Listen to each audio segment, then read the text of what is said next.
mail-in ballots. A bunch of mail-in ballots was found in a Southern California storm drain.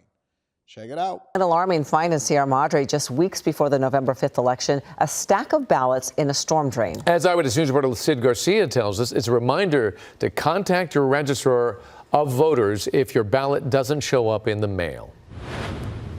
I'll show you. Jason Ace was doing some landscape work at his Sierra Madre home Saturday when he saw something strange in the storm drain next to his house. Nearly a dozen mail-in ballots. He says he got on his hands and knees and started scooping them out and noticed the addresses were from his Arcadia neighbors a block away. And of course, we're trained here to keep stuff out of the storm drain. So I got down on my hands and knees and dug around a little bit and started pulling it out. And I pulled out a bunch of junk mail and Ralph's ads and Aldi, and these ballots were mixed in with the junk mail. And of course, they catch my attention because we're seeing on TV about all of the care being taken to prevent fraud and misuse of ballots. It seemed a strange place for ballots to be. He says he tried to return them to the nearby post office, but they were already closed. Yesterday being a holiday, he wasn't able to return them either. His guess is someone went around the neighborhood opening up the mailboxes and emptying them. What the thieves didn't want, they dumped in the storm drain. He shared with us that he doesn't receive a lot of mail. He explains for him, it's safer. I'm one of these people who's gotten almost everything now coming in paperless. I don't get a lot of personal mail. The only thing I get these days that might be like that might be a replacement credit card or something. If you haven't received your mail-in ballot and you believe it may have been lost or stolen, the LA County Registrar's website. I believe that there is going to be a lot of finessing. And it's unfortunate because with the level of technology that we have today, there's no reason why we should ever be in a position where we have to question the election. However, I do think that there's going to be a lot of finesse and a lot of fraud. You know which side I think that the fraud and the finessing comes from. But the fact that people are willing to throw away mail-in ballots, I done seen some election fraud over here in Michigan. We got to be vigilant, man. We really do have to be vigilant. And so, you know, if you can and you're voting early, you know that you can turn. I know here in Michigan, you can turn in your ballot early. You don't even have to mail it. But we got to be careful. We got to be vigilant, not only informed. It would be unfortunate that you do all of this research and work and then your vote don't even count when you mail just because people are trying to finesse. So I'm keeping an eye on that type of stuff and seeing what's happening in these streets. Also, a snowboarder, an ex-Olympic snowboarder, is charged with, or is allegedly charged with, ordering killings and shipping weight across the United States and Canada. Check it out. We are following some developing news this afternoon. Multiple arrests in a major international drug ring that operated right here in Southern California. Assignment manager Mark Liu live at the desk. And Mark, the accused ringleader is a former Olympian? It's really incredible, Amy, the story that has come out of the Department of Justice. They say they've busted up a multinational drug crime ring that was responsible for importing literally tons of cocaine into the United States and Canada. And even more incredibly, they say the head of this violent crime syndicate is a former Olympic snowboarder from Canada that is still on the run this afternoon. Take a listen to what U.S. Attorney Martin Estrada had to say at this Department of Justice news conference that ended a short time ago. This organization was responsible for moving literally tons of cocaine into the United States and into Canada.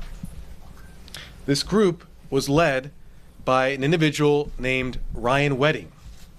Ryan Wedding previously was an Olympic athlete for Canada, but instead of using the privileges that come with being an Olympic athlete to do good for people, he did the opposite.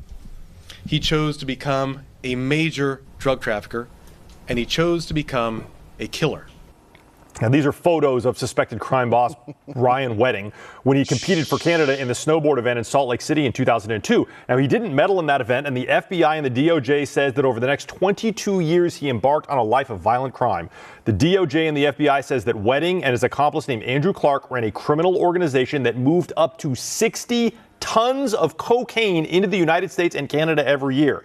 The DOJ says that this group would make the cocaine in Colombia, ship it through Mexico and long-haul drugs until it arrived in L.A. Then it would go into stash houses here to be distributed and sold in Canada, the East Coast, and Florida. Now, this is some of the drugs that was seized by law enforcement in this operation. The DOJ also says this criminal group is responsible for multiple murders of people who got in their way. And they'd also use cryptocurrency to launder their drug profits, which was in the billions. The FBI says they've arrested 2 prominent members of this criminal organization locally here, one in Victorville and one in Lake Elsinore, and there were multiple other arrests across the nation. But crucially, the boss of this enterprise, Ryan Wedding, remains on the run this morning. The FBI is offering a $50,000 reward for his capture. The rest of those of this criminal group already in custody are... Come on, man. Listen, bro. $50,000 ain't gonna get it. $50,000. That boy probably over there in Japan somewhere. He probably in some country that don't even extradite. I'm sure he got 1,000 different passports with all kind of fake identities and stuff like that. I don't think that they ever gonna catch this dude. If they saying that they made money in the billions with a B, billions with a B, nah, you can forget it. Hey, here's my question though. Aside from that, let's just say that you get away with it and you get away with it because they saying that they've been doing this for years and years and years, right? So let's assume that you get away with it and you was a snowboarder, ex-Olympian, you didn't medal, so you decided to become a drug lord. You went the Frank Lucas way, you went straight to cocaine out to Colombia, you shipped in your cocaine, you didn't stomp on it with fentanyl, and then you was a killer on top of it. Here's my question. What's the end game? I never understood drug dealers that decided that they was going to retire a drug dealer. Like, do you ever be like, you know what? I made like $18 billion. I think that's enough. I'm going to go ahead and live my life and launder the money through some Swiss bank accounts, create a YouTube channel, act like that I made all of my profits. Like, what's the end game? Why don't you ever see these guys just retire and disappear, and it's always going to be a forever thing? I don't know. I don't understand that. And then last but not least, the Amazon cloud boss, Amazon Web Services, he said, if y'all don't like y'all 5-day mandate, then y'all can leave. Nice, sir. Welcome back to Squawk Box. Amazon holding the line on its new 5-day per week in-office policy. Company's cloud chief, Matt Garman, saying during an all-hands meeting that staffers who don't agree with the policy, well, they can leave. According to the transcript that was viewed by CNBC, he said the following, in quotes, if there are people who just don't work well in that environment and don't want to, that is okay.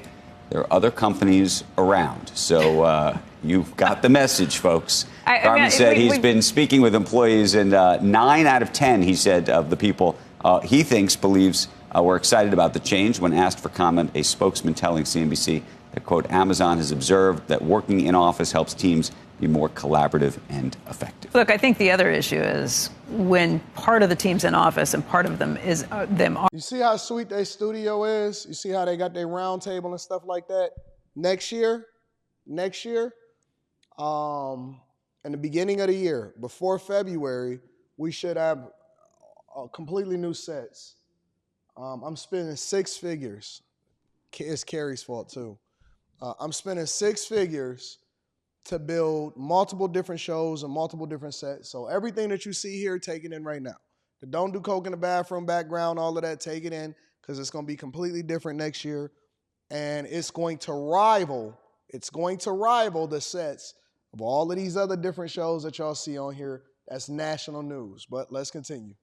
aren't. The people who are in office probably feel like they are carrying a much heavier load. They're the ones who are chipping in and helping out on projects. They're the ones who are doing things that are there behind the scenes and feel like they are carrying a much heavier burden than others. So I think it's problematic to have some people in office, some not. And this is kind of how it plays out. I've been thinking for a long time that when the economy turned down, you would see far more leaders who step up and say, take it or leave it. Right.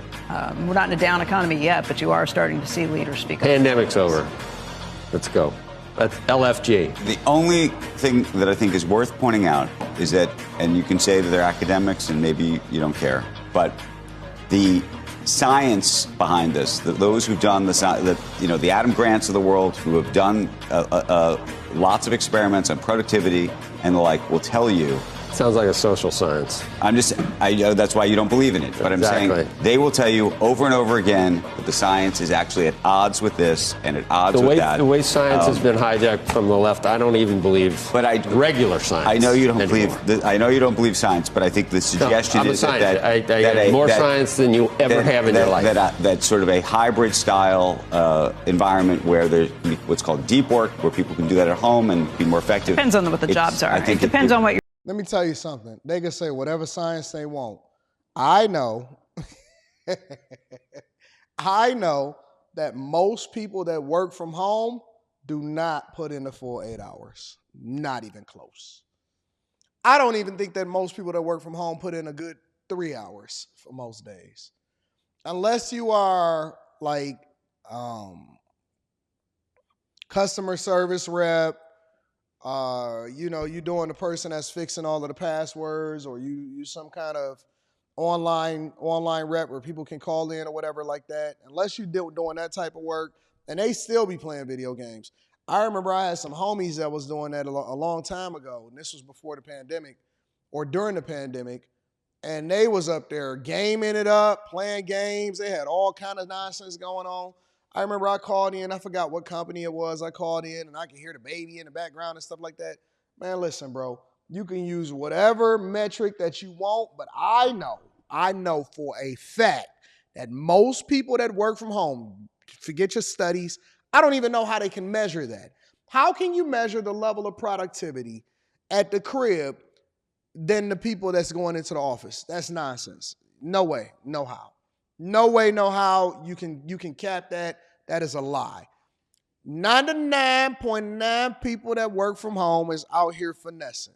That's a fact.